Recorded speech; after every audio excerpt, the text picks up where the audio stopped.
오늘 하나님께서 우리에게 주신 말씀을 보도록 하겠습니다. 하나님께서 오늘 우리에게 주신 말씀은 마태복음 5장 17절에서 30절 말씀이 되겠습니다. 내가 율법이나 선지자나 폐하려 온 줄로 생각지 말라. 폐하러 온 것이 아니요 온전케 하려 함이로라. 진실로 너희에게 이르노니 천지가 없어지기 전에는 율법의 1.1획이라도 반드시 없어지지 아니하고 다 이루리라. 그러므로 누구든지 이 계명 중에 지극히 작은 것 하나라도 버리고 또 그같이 사람을 가르치는 자는 천국에서 지극히 작다 일컬음을 받을 것이요 누구든지 이를 행하며 가르치는 자는 천국에서 크다 일컬음을 받으리라. 내가 너희에게 이르노니 너희 의가 서기관과 바리새인보다 더 낫지 못하면 결단코 천국에 들어가지 못하리라. 옛사람에게 말한 바 살인치 말라. 누구든지 살인하면 심판을 받게 되리라 하였다는 것을 너희가 들었으나 나는 너희에게 이르노니 형제에게 노하는 자마다 심판을 받게 되고 형제를 대하여 라가라 하는 자는 공회에 잡히게 되고 미련한 놈이라 하는 자는 지옥불에 들어가게 되리라. 그러므로 예물을 제단에 드리다가 거기서 내 형제에게 원망 들을 만한 일이 있는 줄 생각나거든. 예물을 제단 앞에 두고 먼저 가서 형제와 화목하고 그 후에 와서 예물을 드리라. 너를 송사하는 자와 함께 길에 있을 때에 급히 사화하라. 그 송사하는 자가 너를 재판관에게 내어주고 재판관이 관녀에게 내어주어 옥에 가둘까 염려하라. 진실로 내게 이르노니 네가 홀이라도 남김이 없이 다 갚기 전에는 결단코 거기서 나오지 못하리라. 또 간음치 말라 하였다는 것을 너희가 들었으나 나는 너희에게 이르노니 여자를 보고 음욕을 품는 자마다 마음에 이미 간음하였느니라. 29절 만일 내 오른 눈이 너로 실족케 하거든 빼어버리라.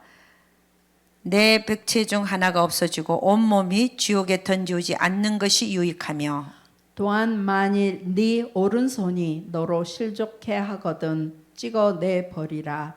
네 백체 중 하나가 없어지고 온 몸이 지옥에 던지우지 않는 것이 유익하니라. 아멘. 할렐루야.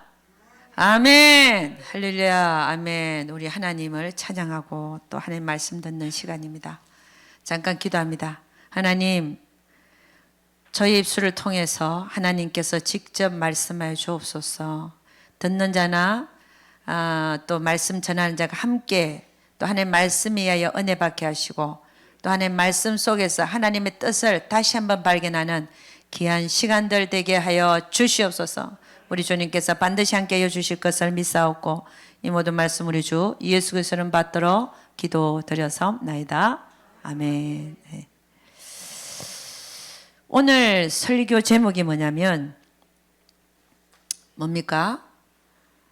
율법의 1.1획도 결코 없어지지 아니하고 다 이루리라 이렇게 말합니다. 율법이라고 하면 하나님의 말씀, 계명 이런 걸 얘기하죠. 그래서 율법의 1.1획도 떨어지지 않고 다 이룰 것이다. 그리고 특별히 19절을 보니까 이렇게 합니다. 오늘 읽은 것 중에 그러므로 누구든지 이 계명 중에 지극히 작은 것 하나라도 버리고 또 그같이 사람을 가르치는 자는 천국에서 지극히 작다 일컬음을 받을 것이요 누구든지 이를 행하며 가르치는 자는 천국에서 크다 일컬음을 받으리라 이렇게 말합니다. 그러면 큰 계명과 작은 계명이 있다 이 얘기인데 지극히 작은 것 하나라도 버리지 말아라 이 말인데 그러면서 하는 얘기가 21절 보니까 옛사람에게 말한 바 살인치 말라. 누구든지 살인하면 심판을 받게 되리라 하였다는 것을 너희가 들었으나 이 살인은 진짜로 칼을 들고 살인하는 겁니다. 그 살인하는 거, 요즘 총을 갖고도 살인할 수 있는데, 살인하면 심판을 받게 되리라. 옛날에 그렇게 너희가 들었으나, 그 다음에 우리 주님 뭐라 그럽니까? 그러나 나는 너에게 이르는데 형제에게 노하는 자마다 심판을 받게 될 거다. 이 얘기는 노하는 거는 살인하는 거에 비해서 어때요? 작은 일이에요. 그러니까 이전에 너희는 실질적으로 칼 들고 총 들고 사람을 죽이는 것에 의해서 심판을 받게 될 거라고 말했지만 나는 너에게 이르는데 형제에게 노하는 자마다, 화를 내는 자마다 심판을 받게 될 거다, 이 말입니다. 그러니까 큰 것과 작은 걸 지금 얘기하고 있는 거죠. 그 다음에 그 밑에 가니까 27절에 보니까 간음하지 말라. 실질적으로 간음하는 겁니다. 간음하지 말라는 걸 너희가 들었으나, 이거는 큰 계명이죠. 그런데 나는 너에게 이르는데 여자를 보고 음욕을 품는 자마다, 이거는 또 작은 거죠, 그죠? 실질적으로 간음하는 것보다. 그러나 이것도 지키라는 거죠. 음욕을 품는 자마다 마음에 이미 간음하였느니라. 이 작은 것까지 너희가 행하고 가르쳐서 행하게 하라, 이 말씀입니다. 그 다음에 29절 3절 보니까 만일 네 오른 눈이 너를 실족하게 하거든 빼버리라. 그러니까 음욕을 품을 정도로 오른 눈이 실족해 한다. 그럼 빼버리라는 거예요. 안 빼버리면 나중에 네 온몸이 지옥에 던져질 수 있다, 이 말을 하고 있습니다. 또 네 오른손이 너로 실족하게 하거든 찍어버리라. 안 찍어내고 계속 죄를 지으면 너는 나중에 온몸이 지옥에 던지워지게 될 거다, 이렇게 말하고 있습니다. 이게 지금 마태복음 5장은 예수님의 산상수훈입니다. 이 산상수훈은 마태복음 5장에서 7장까지 연결되는데, 이 산상수훈은 언제 적혀졌느냐? 연대수를 보면 AD 28년입니다. AD 28년. 그런데 이 AD 28년 이전에 AD 27년에는 무슨 일을 하셨냐? 우리 주님이 뭘 했냐면은 AD 27년에는 하나님이 12제자를 불렀어요. 그 얘기는 무슨 얘기냐? 우리가 잘 알고 있는 베드로가 갈릴리 바닷가에서 그물을 던지고 고기를 잡을 그때에 주님이 나타나서 깊은 곳에 가서 그물을 던져라. 밤새도록 한 마리도 못 잡았는데, 멸치 하나 못 잡았는데, 근데 주님이 나타나서 깊은 곳에 가서 그물을 던져라. 평생 어부 생활을 해온 베드로는 새벽 때에는 깊은 곳에 물고기가 없다는 걸 알고 있는 사람이에요. 그러나 그는 뭐라고 얘기하냐면, 내가 말씀에 의지하여 깊은 곳에 가서 그물을 내리겠나이다. 그래 딱 내렸더니, 야, 어떤 일이 벌어졌습니까? 기적이 일어난 거예요, 기적이. 엄청난 고기가 잡혀서 그물이 찢어질 정도로 되니까 그 모습을 보고 순간적으로 이 베드로는 자기 앞에 서 있는 그가 누군지를 깨닫습니다.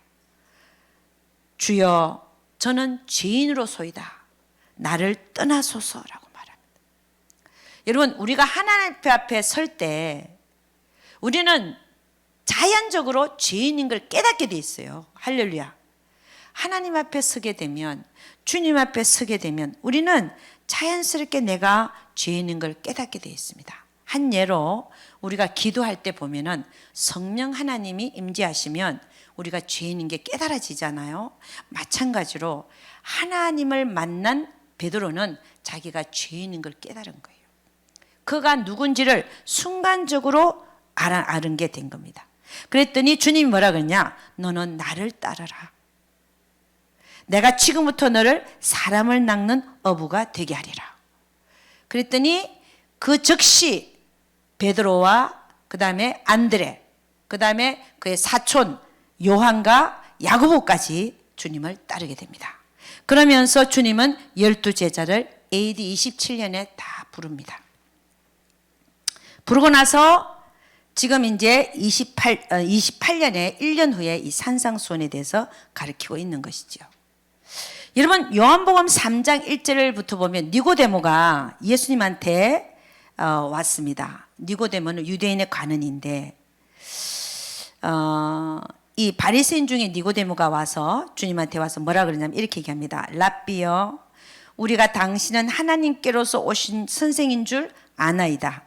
하나님이 함께 하시지 아니하시면 당신의 행하시는 이 표적을 아무라도 할 수 없음이니이다라고 말합니다. 그랬을 때 예수님이 뭐라고 얘기하냐면 이렇게 얘기합니다. 진실로 진실로 너에게 이르는데 사람이 거듭나지 아니하면 하나님 나라를 볼 수 없느니라.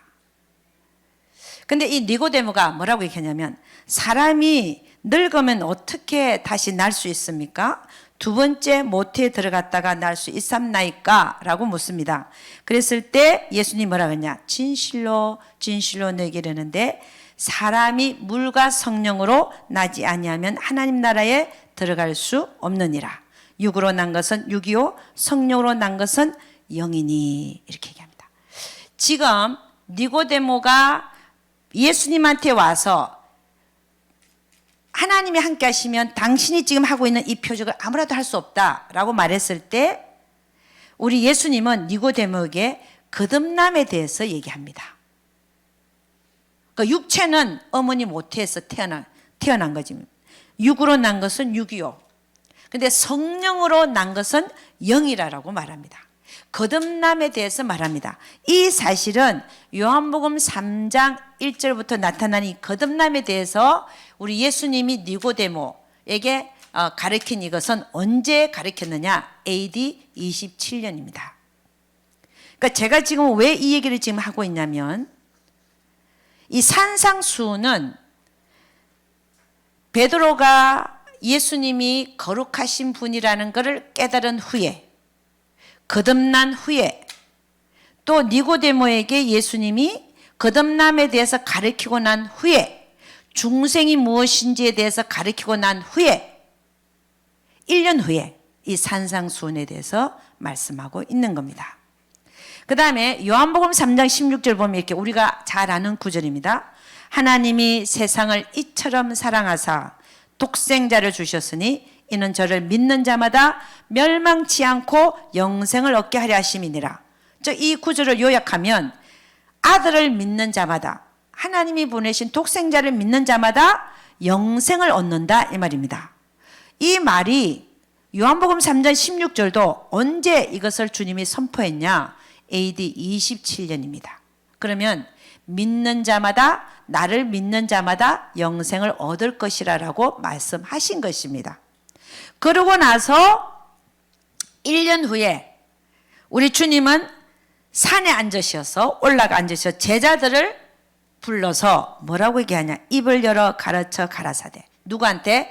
제자들을 불러서 1년 후에 제자를 불러서 뭐라고 가르치냐면 심령이 가난한 자는 복이 있나니 천국이 저희 것이며 애통하는 자는 복이 있나니 저희가 위로를 받을 것이며 의를 위하여 핍박을 받는 자는 복이 있나니 천국이 저희 것임이라. 이렇게 산상수훈에 대해서 가르치고 있는 것입니다.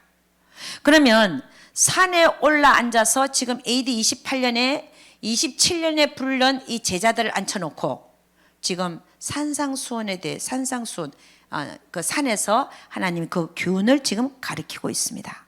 가르치면서 뭐라 그랬냐? 오늘 읽은 거 마태복음 5장 17절 19절 제가 다시 한번 읽어드립니다. 내가 율법이나 선지자나 폐하러 온 줄로 생각지 말라. 폐하러 온 것이 아니요 온전하게 하려 함이라. 완전하게 하려 함이라. 진실로 너희에게 이르노니 천지가 없어지기 전에는 율법의 1.1의 기로도 반드시 없어지지 아니하고 다 이루리라.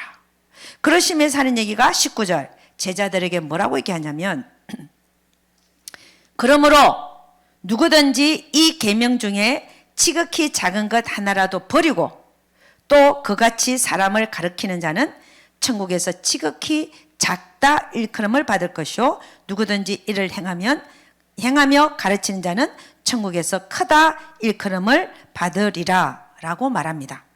그러면 이 얘기가 무슨 얘기냐? 우리 하나님은 우리에게 주신 어떤 계명이라도 결코 아무리 작아 보이는 계명이라도 결코 버리지 말아야 될 것을 우리에게 경고하고 있는 것을 본다는 것입니다. 그러니까 율법의 1.1획도 떨어지지 않고 다 이루리라 말씀해놓고 그 다음에 뭐라고 얘기하냐면 19절에서 그렇게 얘기했잖아요. 뭐라고 얘기하냐면 마태복음 5장 21절에서 22절을 얘기하고 있습니다. 뭐라고 얘기하냐. 옛사람에게 말한 바 살인치 말라. 누구든지 살인하면 심판을 받게 되리라 하였다는 것은 너희가 들었으나 나는 너희에게 이르노니 형제에게 노하는 자마다 심판을 받게 되고 형제에 대하여 락하는 자는 공에 잡히게 되고 미련한 놈이라 하는 자는 지옥불에 들어가게 되리라. 이렇게 가르치는 거예요. 누구에게? 제자들에게. 제자들은 누굽니까? 이미 거듭나서 예수를 구세주로 믿는 자들입니다. 믿는 자들에게 뭐라고 가르치냐면 우리 주님이 야, 큰 계명만 너희들 가르치고 지키라 그러지 말아라. 내가 말한 모든 계명, 말, 그 중에서 지극히 작은 계명도 절대로 버리지 말고 그것을 가르쳐서 지키게 하라라고 말씀하시면서 지금 이 예를 드는 거예요. 살인하면 너가 심판을 받게 된다는 말을 들었지만 나는 지금 너에게 다시 말하는데 살인이 아니라 노하는 자마다 심판을 받게 될 거고 그리고 형제에 대하여 미련한 놈이라 하는 자는 지옥불에 들어가게 되리라 이렇게 말하는 거예요. 여러분 우리는 예수님이 AD 27년에 뭐라고 얘기했냐면 하나님 아버지가 보내신 독생자를 믿는 자마다 영생을 얻으리라 그랬어요. 그럼 지옥 안 간다는 얘기 아니에요? 믿는 자는? 그런데 1년 후에 제자들을 딱 앉혀놓고 뭐라고 얘기하냐면 형제에게 미련한 놈이라 하는 자는 지옥불에 들어가게 되리라. 이거를 가르치시는 거예요. 그럼 여러분 이 말씀이 진짜일까요? 진짜가 아닐까요? 여러분 우리는 형제 보고 미련한 놈 쓰기 쉽거든요. 아니 많이 사용하고 살아요. 웬만하면 부부 사이에도 이상한 소리 많이 써요. 내가 많이 들어요. 그 유튜브에서도 듣고 드라마에서도 보고 보통 우리 삶 속에서 부부 간에도 일어날 수 있는 얘기들이에요. 근데 이런 일들이 우리가 살면서 일어날 수 있다는 거예요. 그런데 하나님 뭐라 그러냐? 이것도 하지 말라는 거야. 했으면 빨리 회개하라는 거야. 이것도. 미련한 형제들의 미련한 놈이라 하는 자마다 지옥불에 들어간다. 우리는 이런 것들을 그냥 넘길 수 있어요. 이렇게 작은 계명 우리가 보기에는 너무 작은 것 같아. 왜? 아니 우리 형제들은 때로는 자녀 보고 화가 나면 부모들이 또 자기 자녀들한테도 욕하는 사람들 있더라고요. 물론 하고 싶어서 하는 게 아니라 나왔겠지만 또 부부 사이도 그러니까 이렇게 하는 자는 우리 예수님 뭐라 하냐? 지옥불에 들어가게 되리라. 이렇게 얘기할 때 사람들은 요 계명은 요 말씀은 나하고 별로 해당이 안 되는 것 같아. 왜? 너무 작아 보여 계명이. 그러니까 이거는 그냥 무시하고 그냥 지나가도 될 것 같아. 이렇게 생각할 수 있다는 거예요. 근데 그걸 미리 아시고 우리 주님 뭐라고 했냐? 지극히 작은 계명 하나라도 버리고 이거를 안 가르치면 너는 천국에서 가장 지극히 작다 일컬음을 받을 것이요. 그러나 이렇게 작아 보이는 계명을 네가 정말 행하고 가르치는 자는 천국에서 크다 일컬음을 받으리라. 이렇게 말하잖아요. 우리 주님이 이미 알고 계신 거야. 우리가 이거를 무시할 거를. 이미 알고 계신 거예요. 여러분 우리 하나님은 우리 하나님의 입에서 나오신 말씀 이 하나님의 말씀은 둘 다 맞는 거예요. 믿는 자는 영생을 가졌다는 말과 그리고 네가 그리고 형제들이 미련한 일 하는 자는 계속해서 회개치 않고 하는 자는 지옥불에 던져지리라. 이 말도 맞다는 거예요. 그럼 이걸 우리 두 개를 합쳐서 봐야죠. 응? 예수를 믿고 나서도 하나님이 하지 말라는 짓을 가장 작은 계명 하나라도 계속해서 어기면 가장 작은 지극히 작은 계명 하나라도 계속해서 어기면 우리 하나님은 뭐라고 얘기하냐? 너는 지옥불에 들어가게 되리라 라고 선포하고 있다는 사실이에요. 이 말씀 앞에 여러분 다시 한번 여러분의 그 삶을 되돌아볼 수 있는 여러분이 되시기를 주의 이름으로 축원합니다. 예수님의 하신 말씀은 1.1핵이라도 떨어지지 않고 다 이룬다라고 말씀하고 있는 것입니다.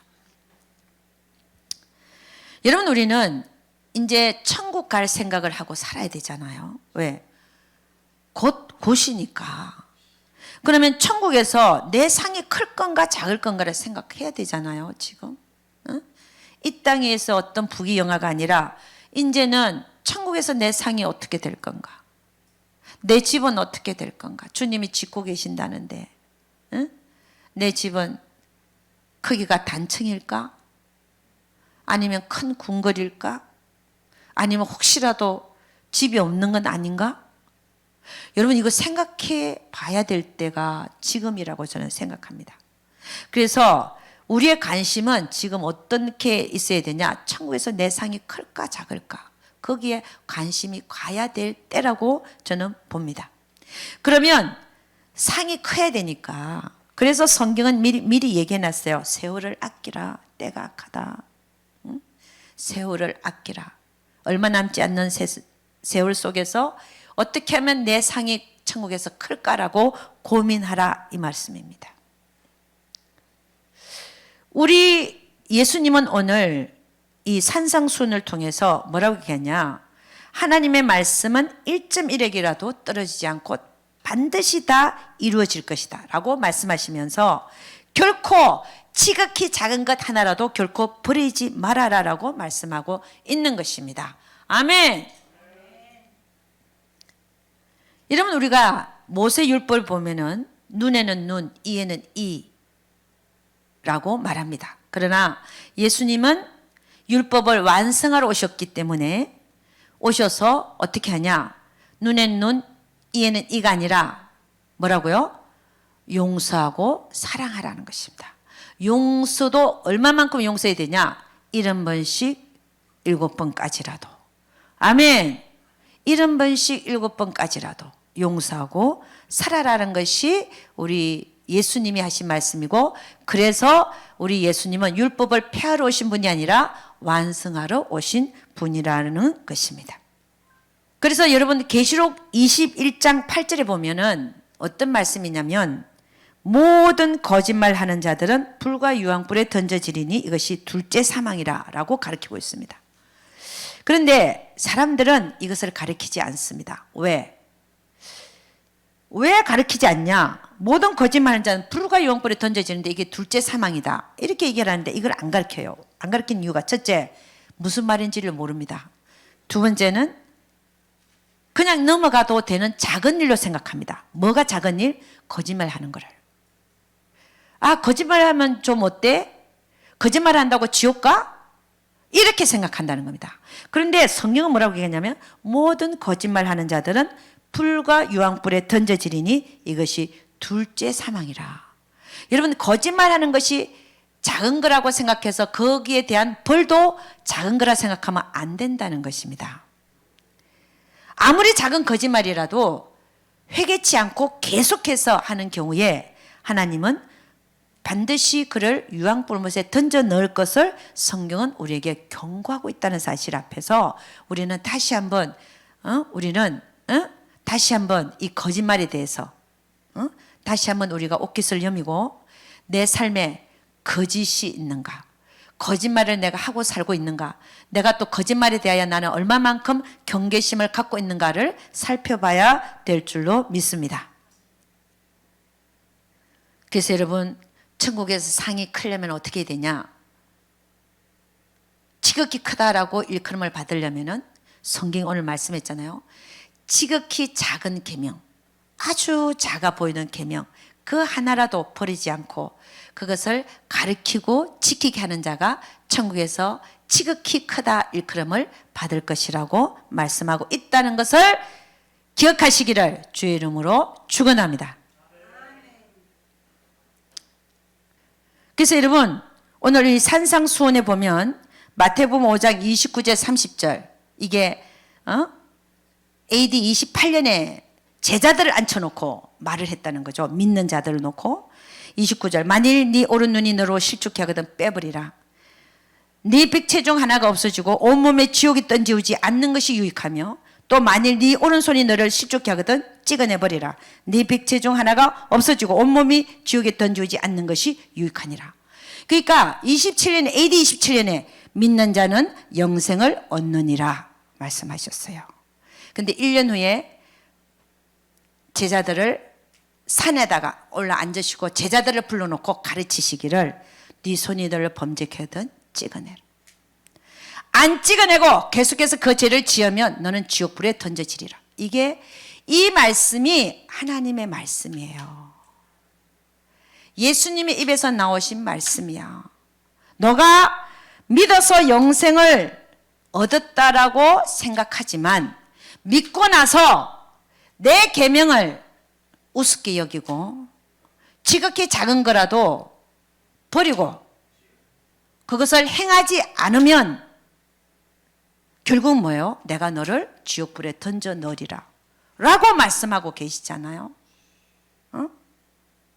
여러분 우리는 다시 한번 이 성경의 말씀 앞에서 지극히 작은 계명 하나 형제들을 미련한 놈이라 하는 자는 지옥불에 던져지리라. 모든 거짓말하는 자들은 불과 유황불에 던져지리니 이게 둘째 사망이라. 여러분 우리가 작은 거라고 생각하는 것들입니다. 마음속에 음욕을 품는 자 그것도 작은 거라고 생각하는. 그러나 하나님 우리 주님 뭐라 하냐? 이미 너는 간음하였느니라. 그래서 우리를 실족해 하는 우리 손이나 발이나 눈을 우리 하나님은 찍어내라고 말합니다. 그건 뭡니까? 회개하고 다시는 그 짓을 하지 말라는 얘기지요. 네. 그래서 우리는 결론이 뭐냐? 그러면 우리가 예수를 구세주로 믿고 나서도 하나님 앞에서 행실이 바르지 못하고 계속해서 동일한 죄를 끝까지 지으면 하나님은 우리를 지옥불에 던져 넣으시겠다고 경고하고 있다는 사실입니다. 이 말씀을 그대로 받을 수 있기를 주의 이름으로 축원합니다. 여러분 천국 지옥을 본 많은 사람들이 와서 뭐라고 간증하냐면 지옥에는 수많은 크리스천이 와 있다라고 말합니다. 그럼 이것이 이 간증들이 성경하고 일치하고 있는가 하는 겁니다. 여러분 일치하고 있습니까? 일치하고 있죠. 지금 우리가 읽은 거 네 손이 너를 범죄하거든 찍어내라. 안 찍어내고 지옥불에 던져지는 것보다 찍어내는 것이 더 낫다. 그리고 미련한 놈이라 하는 자마다 지옥불에 던져지리라. 너가 예수를 믿는 자들을 앞에 놓고 제자들을 앞에 놓고 하나님이 가르치시기를 이렇게 가르치신 거예요. 그뿐 아니라 히브리서 6장 4절 6절 보니까 이렇게 말합니다. 한 번 비침을 얻고 하늘의 은사를 맛보고 성령의 참여한 바가 되고 하나님의 선한 말씀과 내세의 능력을 맛보고 타락한 자들은 다시 새롭게 하여 회개케 할 수 없나니 이는 자기가 하나님의 아들을 다시 십자가에 못 박아 현재의 욕을 보임이라. 그러니까 여러분 우리가 믿음으로 하나님 보내신 아들을 믿음으로 영생을 얻었다라고 생각하지만 그러나 그 영생은 믿고 나서 계속하여 두렵고 떨림으로 이루어 그 구원을 이루어 나가야 될 줄로 믿습니다. 아멘.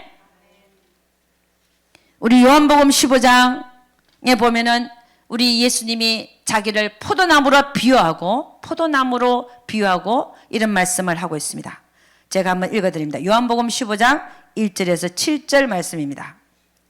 내가 참 포도나무요 내 아버지는 그 농부라. 그러니까 예수님이 포도나무고 거긴 가지들이 있어요. 농부는 그 포도나무 그리고 그 가지 농부 아시죠? 그죠? 농부는 그 열매를 거두는 자가 농부입니다. 2절 물은 내게에서 과실을 맺지 아니하는 가지는 아버지께서 이를 제해버리시고. 이건 무슨 얘기입니다. 무릇 과실을 맺는 가지는 더 과실을 맺게 하려 하여 이를 깨끗게 하시느니라. 이 2절만 봐도요, 포도나무에 붙어있는 가지가 과실을 안 맺어. 왜 안 맺을까요? 진액이, 포도나무이신 예수님이 땅에서 영양분 진액 다 빨아 올려갖고 가지로 보냅니다. 그러면 그대로 받으면 열매가 주렁주렁 맺힐 텐데 그 가지 안에는 너무 다른 게 많은 거예요. 그 진액이 통과를 못해요. 자기 생각이 너무 많고 자기 욕심이 너무 많고 하나님 하라는 대로 안 하고, 그러니까 열매가 안 맺어지잖아요. 진액과 물이 통과를 해야 되는데 통과가 안 되니까, 열매가 안 맺어지니까 농부가 딱 보니까 이 가지는 열매를 못 맺네. 그러면 칼 갖고 와서 뭐 한다고요? 찍는다는 거예요. 찍어 버린다는 거예요. 누가? 하나님이. 이건 대단히 무서운 얘기 아닙니까? 붙어있는 가지였어요. 예수님한테 포도나무에 붙어있는 가지였다니까. 근데 제해버리신대. 버린다는 거 아닙니까? 이 말씀이 무슨 얘기 아니에요? 버린다. 근데 과실을 맺는 가지는 더 많이 맺게 하기 위해서 깨끗게 하냐. 그 안에 있는 조그만 욕심들, 아직도 덜 처리된 욕심들 처리하기 위해서 고난과 환난을 보내서 더 깨끗게 하신다는 거예요. 더 정결케. 왜? 과실을 더 맺게 하려니까. 더 맺게 하려니까. 그 삶에 고난과 환난을 보내지 않을 수가 없는 거예요. 더 정결케 하려니까.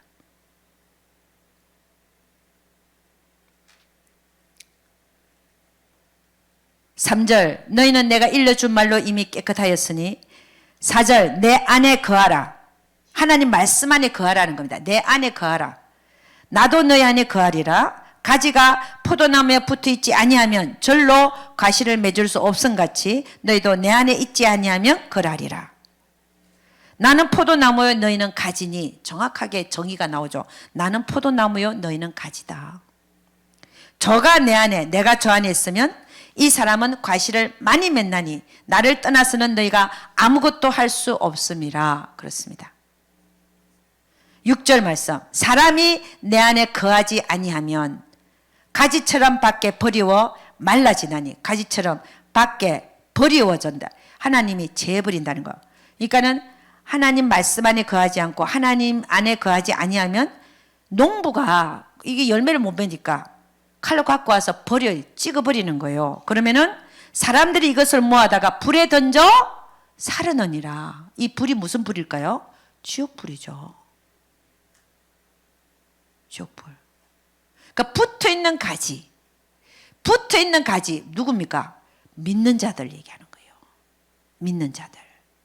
믿는 자들인데 그 삶에 열매가 없고 하나님 말씀을 경홀히 여기고, 아까 이게 지극히 작은 계명도 버리고 끝까지 하나님 앞에 반발하고, 그 다음에 하지 말라는 짓 계속하면 형제들을 미련한 놈이라는 걸 계속하고 삶의 거짓말을 제거하지 아니하고 이런 지극히 작은 계명과 같은 그런 것들도 지키지 아니하면 이 말이에요.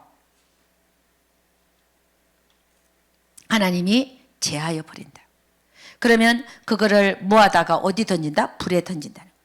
7절 너희가 내 안에 거하고 내 말이 너희 안에 거하면 무엇이든지 원하는 대로 구하라. 그리하면 이루리라. 할렐루야. 그러니까 분명히 요한복음 15장에서는 분명히 하나님이 얘기합니다. 붙어있던 가지가 떨어져 나오는 거. 떨어져 나오면 불에다가 살라버린다. 그럼 이 구절하고 우리는 뭐와 같이 이해를 해야 되냐면 로마서 8장 35절 39절입니다. 로마서 8장 35절에 39절. 35절 말씀부터 한번 봅니다. 8장. 누가 우리를 그리스도의 사랑에서 끊으리요?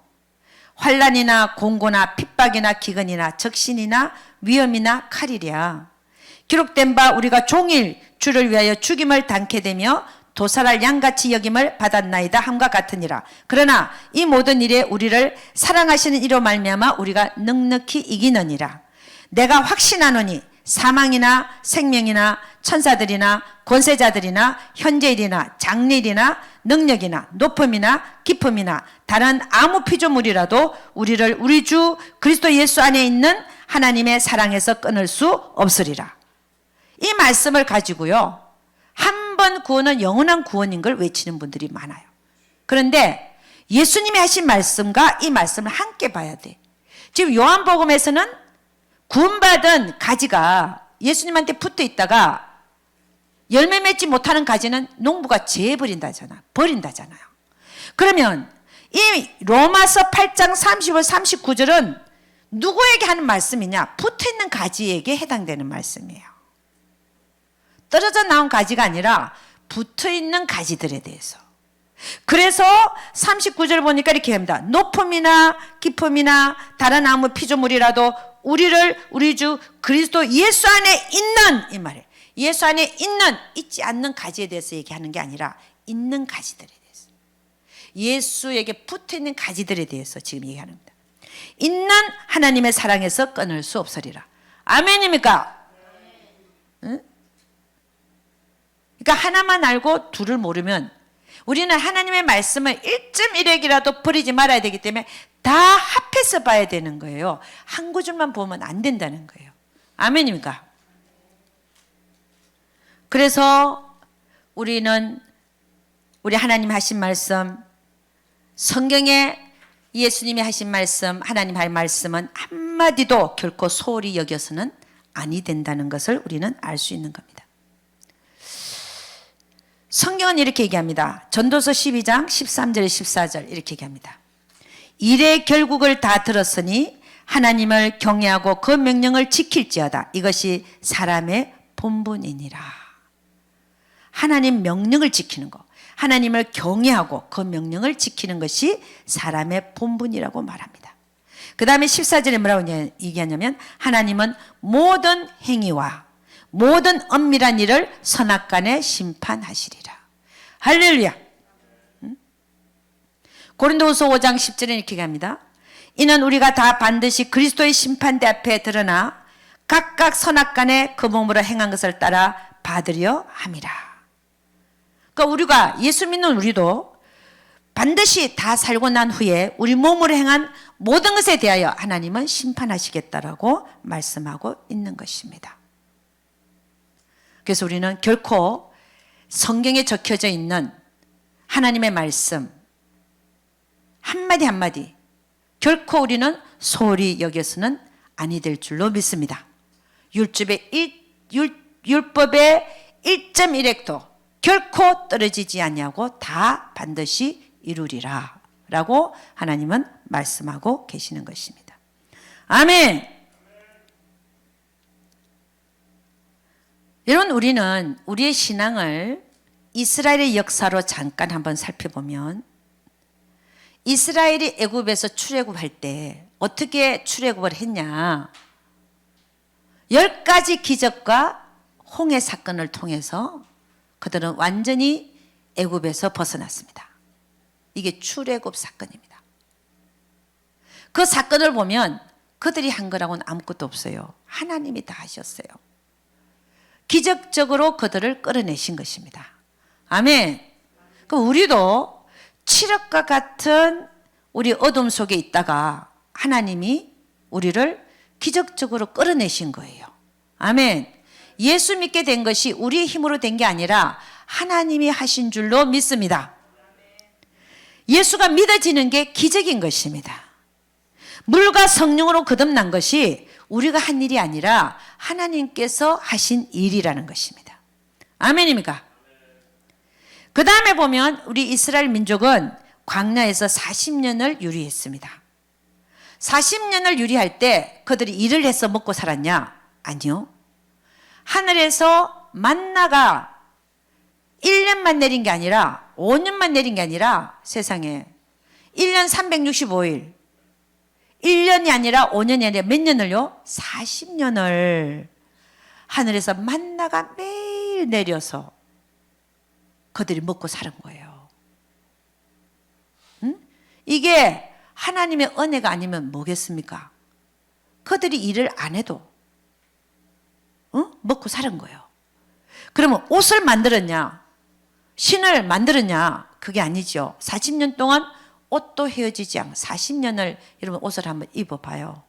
신발을 한번 신어봐요. 40년을. 근데 헤어지지 않았대. 이게 뭡니까? 하나님의 기적으로 산 거죠. 하나님의 은혜로 산 거죠. 또 물은 어디서 났다고요? 바위가 터져갖고 바위에서 물이 났대요. 여러분 바위가 터졌어. 야, 40년 동안 그들은 하나님의 은혜로만 살았어요. 그게 뭐냐? 사랑의 하나님을 경험하면서, 사랑의 하나님을 맛보면서, 사랑의 하나님을 만나면서 살았다는 거예요. 아멘입니까? 응? 그 다음에 이것이 끝나고 나니까 가나안으로 인도하시는데, 가나안은 어디냐? 젖과 꿀이 흐르는 가나안입니다. 그 가나안을 들어가니까 아니 하늘에서 내리는 만나가 뚝 끊쳐버렸네요. 물도 바다에서 바위에서 터져 나오던 물이 딱 끊겨버렸네. 그럼 가나안에 들어가서는 뭐 했냐? 그들이 일을 해야 먹고 살 수 있었어요. 일을 해야. 가나안. 응? 하나님의 무조건적인 은혜와 사랑은 거치고, 그 다음에 오히려 그들이 심어야 거두는, 심고 거두는 그런 삶을 살아야 되는 그런 공의의 하나님을 만나는 그런 삶으로 들어가게 된 것입니다. 그래서 마태복음 7장 12절에 이렇게 합니다. 그러므로 무엇이든지 남에게 대접을 받고자 하는 대로 너희도 남을 대접하라. 이것이 율법이요 선지자니라. 즉 뭐냐면 이전에는 광야의 삶은 하나님의 무조건적인 은혜와 사랑으로 살아갔는데 가나안에 들어오니까 하나님의 무조건적인 은혜와 사랑은 끊기고 하나님의 공의 하나님을 만나게 됐는데 너가 나에게 한 만큼 나도 너에게 해준다 이 얘기입니다. 이게 심고 거두는 법칙입니다. 그래서 가나안에서의 삶은 어떤 삶이냐? 많이 심는 자는 많이 거두게 되어 있고 적게 심는 자는 적게 거두게 되어 있다는 겁니다.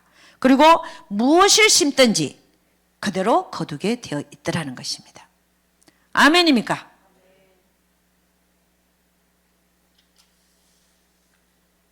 콩을 심었는데 팥이 나지 않고 팥을 심는데 콩이 나지 않더라는 겁니다. 여러분 그래서 이 말이 무슨 말이냐면은 출애굽하고 광야의 삶을 거쳐서 가나안까지 들어갔는데 이 얘기는 신앙이 성장하면 성장할수록 무조건적인 하나님의 사랑의 하나님을 만나는 게 아니라 공의의 하나님을 만나게 되어 있더라는 것입니다. 아멘입니까? 그러나 전체적으로 보면 우리 하나님은 동전의 양면과 같이 사랑의 하나님과 공의의 하나님이 전적으로 동일합니다. 근데 무조건적으로 사랑의 하나님만 강조를 하다 보면은 그것도 문제가 있어요. 응? 또 무조건적으로 공의 하나님만 강조해도 문제가 있어요. 우리는 이 두 개가 균일하게 동일하게 동전의 양면에 똑같은 그 크기로 하나님께서 우리에게 일하고 계신다는 사실을 알게 되시기를 주의 이름으로 축원합니다. 신명기 8장 2절에 3절은 이렇게 합니다. 내 하나님 여호와께서 이 40년 동안에 너로 광야의 길을 걷게 하신 것을 기억하라. 이는 너를 낮추시고 너를 시험하사 내 마음이 어떠한지 그 명령을 지키는지 아니 지키는지 알려 하심이라. 그러니까 예수를 믿은지 지금 40년 동안 광야 생활을 시켰잖아요. 예수님 이스라엘 민족을. 네? 여러분이 혹이라도 광야의 삶 속에 있다면 우리 주님 뭘 보느냐? 그 광야의 삶 속에서 네가 내 명령을 지키는지 아니 지키는지 보신다는 거예요. 그 다음에 3절을 보니까 신명기 8장 3절 너를 낮추시며 너로 줄이게 하시며 또 너도 알지 못하며 네 열조도 알지 못하던 만나를 너에게 먹이신 것은 사람이 떡으로만 사는 존재가 아니요 여호와 입에서 나오는 모든 말씀으로 사는 줄을 너로 알게 하려 하심이니라. 광야의 삶을 살게 하시는 이유가 너로 추리게 하시고 낮추시고 네가 알지 못하는 열조 달지 못 만달을 너에게 먹인 거는 사람이 보이는 떡, 보이는 돈, 보이는 능력 이런 걸로만 사는 게 아니라 오히려 여호와 입에서 나오는 모든 말씀으로 네가 사는 것을 너로 알게 하기 위해서 우리로 하여금 광야의 삶을 살게 하신다고 말씀하고 있는 것입니다. 그래서 이스라엘 민족은 광야에서 이 두 가지를 배웠어요. 사실은 명령을 지키는 거, 순종하는 거. 두 번째는 사람이 떡으로만 사는 게 아니라 여호와 입에서 나오는 모든 말씀으로 사는 줄을 알게 된 후에 그들은 어디로 들어갔냐? 그들은 순종의 사람들로 만들어져서 가나안에 들어가서 이제 그들은 순종하면서 거기서 그들이 신고 거두는 법칙으로 살게 됐다는 말씀입니다. 아멘. 여러분 저도 신학교 시절 보니까 정말 먹을 게 없어갖고 일불조차 없어서 점심을 못 싸갔다는 거 아니에요. 근데 하나님은 다른 사람들이 내 점심을 싸갖고 와갖고 신학교 냉장고에 넣어놓고 내 이름 써놓고 내가 먹게끔 했다는 거죠. 응? 신학교 다닐 때 보면 제가 정말 헐벗고 못 먹고 못 마셨어요. 그런데 하나님의 은혜로 살았습니다. 아멘. 렌트비가 없을 때 누군가가 와서 렌트비를 줬고 된장에 넣어 먹을 호박이 없었을 때 하나님은 그날 호박을 공급하셨고 이불이 없어서 파리바게뜨 빵이 먹고 싶은데 못 먹을 때 파리바게뜨 빵이 생겼고 휴지가 없었을 때 길에다가 휴지를 떨어뜨리게 해갖고 휴지를 또 사용하게 하셨고 정말 저는 하나님의 은혜로 살았습니다. 그러고 나서 신학교를 졸업하고 그 다음에 교회를 개척하고 그 후부터는 제가 뭐 했냐? 먹고 마시고 입는 것에 대해서 관심이 전혀 없고 오히려 영혼 구원에만 힘을 썼어요. 매일 전도를 나갔고 그리고 그의 나라와 그의 의만 구했더니 결국에는 우리 하나님께서 그 모든 것을 더하시는 것을 지금까지도 경험하면서 살고 있습니다. 성경은 뭐라고 얘기하냐? 너희는 먼저 그의 나라와 그 일을 구하라! 행하라는 거예요. 행하라, 심으라는 거예요. 너희는 먼저 그의 나라와 그 일을 구하라, 심으라는 거예요. 그리하면 이 모든 것을 너에게 더하시리라. 이게 거두는 거예요. 할렐루야! 심고 거두는 법칙. 우리가 아무것도 안 하고 하나님이 해주기를 바라는 그런 신앙의 단계가 아니라 우리는 이제 공의 하나님을 만나고 있는 줄로 믿습니다. 우리는 먼저 그의 나라와 그 일을 구할 때에 하나님께서는 너희는 무엇을 먹을까, 무엇을 마실까, 무엇을 입을까를 염려하지 말라. 너희가 그것을 행하면 내가 이 모든 것을 너에게 더하시리라. 이것이 신고 거두는 법칙을 우리는 지금도 그 하나님을 만나고 있는 줄로 믿습니다. 여러분 제가 여기 오기 전에 어디 있었느냐? 벌링턴에 있었어요. 그 벌링턴에서 1675 웨스트 11th 플레이스 그 집에서 그라지가 컸어요. 그 그라지를 고쳐갖고 교회를 했어. 왜? 나오면 렌트비가 너무 비싸니까. 그 고쳐가지고 거기서 9년 동안 열심히 그 나라와 그의 의만 구했어요. 저는 아무것도 생각 안 했습니다. 그 나라와 그의 의만 구했더니 하나님이 어떤 일을 하셨느냐? 우리 하나님께서 천국과 지옥을 열어버렸어요. 저에게. 그러더니 책을 쓰게 하시고 책들을 쓰게. 그로 책들 읽고 은혜를 받은 자, 회개가 터진 자들이 또 헌금을 해서 저는 무엇을 입을까, 무엇을 먹을까, 무엇을 마실까를 걱정하지 않고 선교, 제가 하고 싶던 그 선교를 마음껏 할 수 있게 되었습니다. 아멘입니까? 응? 그러니까 하나님께서 길을 다 열어주시더라고요. 왜? 제가 뭘 했다고요? 오직 그의 나라와 그 일을 구했더니. 그 모든 길을 하나님께서 열어주셨습니다. 우리 인생은 나 혼자 사는 게 아닙니다. 하나님과 더불어 살아가는 인생입니다. 우리 하나님은 어느 때가 되면 우리를 달아보십니다. 달아보시고 됐다라고 생각이 드시면 그때부터 하나님의 역사가 일어나기 시작하는 것입니다.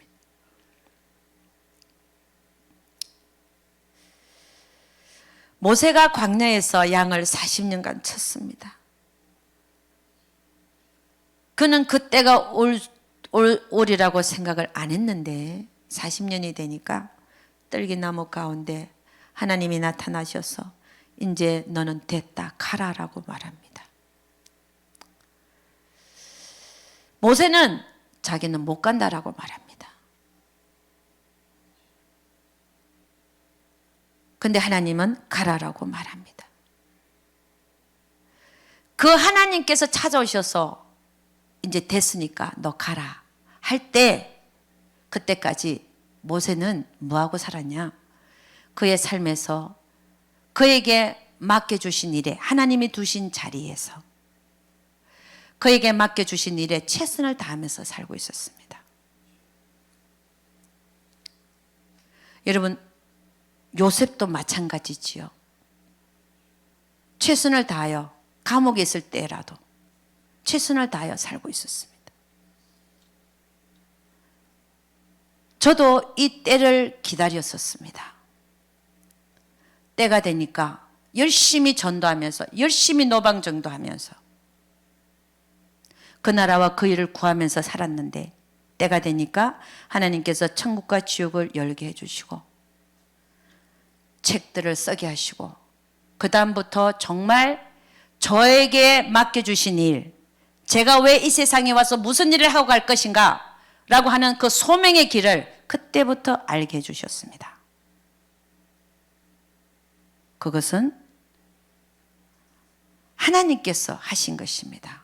천국과 지옥을 열어서 책들을 쓰게 하시고 사람들에게 선포하게 하시고 간증하게 하시고 많은 사람들 옳은 대로 돌아오게 하시고 회개케 하시고 그리고 거기서 들어오는 헌금으로 전 세계에 있는 영혼들을 구원할 수 있게끔 하시는 그 하나님의 놀라우신 그 계획이 때가 되니까 하나님께서 일을 하셔서 제가 이 땅에 온 소명을 잘 감당케 하시더라는 말씀입니다.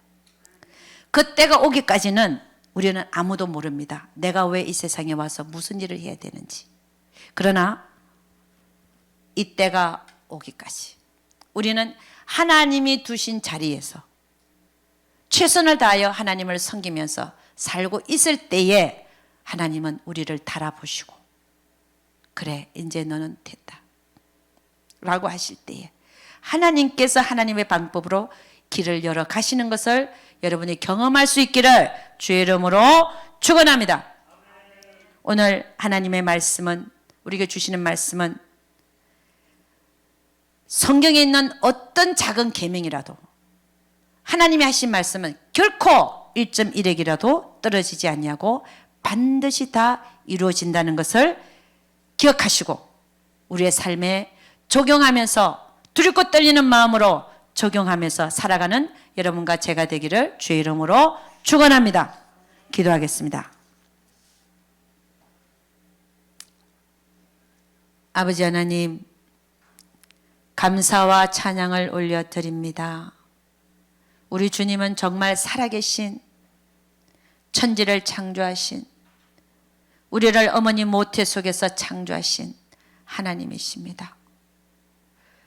우리를 개개인으로 하나하나로 만나주시고 우리 한 사람 한 사람을 아버지 하나님 주님의 자녀 삼아주시고 아버지 하나님 또 우리에게 명령하시기를 내가 성경에 말한 나의 모든 지극히 작은 계명이라도 너희는 결코 버리지 말고 그거를 행하고 살아라라고 말씀하고 계시는 하나님 앞에서 우리는 다시 한번 옷깃을 여미기를 원합니다.